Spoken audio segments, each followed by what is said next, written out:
langgas, for today's video, cooking serye naman po tayo. Gagawa tayo ngayon ng chicken shawarma. So ito yung version ko sa paggawa mga langgas. So sa inyo siguro, iba rin yung paraan nyo ng paggawa ng chicken shawarma. So ito yung sa akin.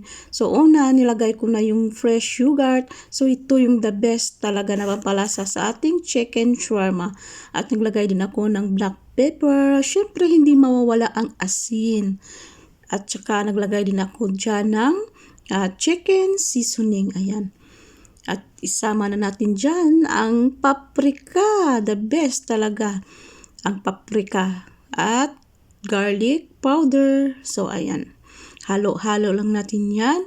At mag-start na tayo magluto. So nagluto na rin ako ng fried potatoes. Best partner talaga yan ng chicken shawarma natin mamaya.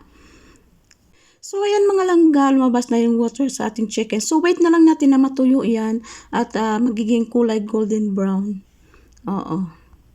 So, pakuluan lang natin yan hanggang sa lumambot ang ating chicken meat. At ayan na nga natuyo na, hintayin na lang natin na mag golden brown yan. So, sa ngayon, gagawa muna tayo ng sauce.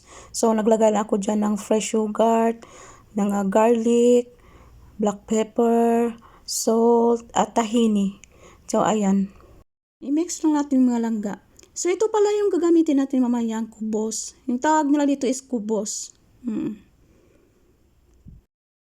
Patuloy pa rin ang halo-halo natin hanggang sa ma-perfect. Sa mahinang apoy lang ito mga langga para hindi naman masunog yung chicken natin. So, ito na pala yung sauce natin kanina. So, ilalagay ko lang yan sa mesa nila doon. Kasama ng pickles na cucumber, ganun. Tomatoes at iba pa. So sila na yun bahala doon na gumawa ng sarili nilang shawarma.